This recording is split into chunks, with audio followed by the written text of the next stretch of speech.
Hello കൂട്ടുകാരെ, എനിക്ക് കുറേ കൂട്ടുകാരിവിടെ ഉണ്ട് കേട്ടോ. കുറച്ച് കോഴിക്കുട്ടന്മാർ, പിന്നെ നമ്മുടെ ജൂലി മോള്, പിന്നെ ഓലഞ്ഞാലി, 2 കൃഗണത്തി കുട്ടികൾ. ഇവത്തിങ്ങളെല്ലാം എൻ്റെ കൂടെ ഉണ്ട്. അപ്പോൾ എൻ്റെ കോഴിക്കുട്ടന്മാരൊക്കെ ഇടയ്ക്ക് എന്തെങ്കിലുമൊക്കെ ഒരു വയ്യാഴി വരും. അപ്പോൾ മൃഗാസ്പത്രിയായിട്ട് സമീപിച്ചിട്ട് മരുന്നൊക്കെ വാങ്ങിച്ചു കൊടുക്കും. ചിലപ്പോൾ കുറയും, ചിലപ്പോൾ കുറയത്തില്ല. പിന്നെ താണ്ടെ അതിന് കുറിച്ച് തരുന്ന ഗുളികളതിലൊക്കെ അയൺ ഗുളിക, കാൽസ്യം ഗുളിയൊക്കെ വാങ്ങിച്ചത് കൊടുക്കുമ്പോൾ ആരും ഓക്കെ ആയിട്ട് മുട്ടയിട്ട് തുടങ്ങും വീണ്ടും. ചിലപ്പോൾ മുട്ടയിടാൻ ചിലപ്പോൾ കുറച്ച് ദിവസമൊക്കെ ഇരിക്കും. എന്നാലും വലിയ കുഴപ്പമില്ല, 3-4 മുട്ടയൊക്കെ കിട്ടും ഡെയിലി. അങ്ങനെ ഇരിക്കും. ഇന്നലെ കിട്ടിയൊരു മുട്ട ഞാൻ ഇത് കാണിക്കാൻ വിട്ടുപോയി. ഇന്നലത്തെ മുട്ടയാണ് ഇത്. അപ്പോൾ ആ കൂട്ടത്തിലുള്ള ഒരാളിട്ട മുട്ടയാണ്. അപ്പോൾ ആ സുഖമായ ആളായിരിക്കും ഇട്ടേക്കുന്നത്. ഒരു കുഞ്ഞു മുട്ട കണ്ട, കുഞ്ഞു മുട്ട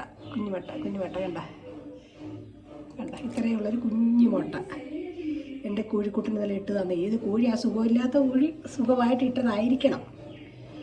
അങ്ങനെ നമ്മുടെ ജൂലി നമ്മുടെ കോഴിയൊക്കെ നോക്കുന്നത് കേട്ടോ.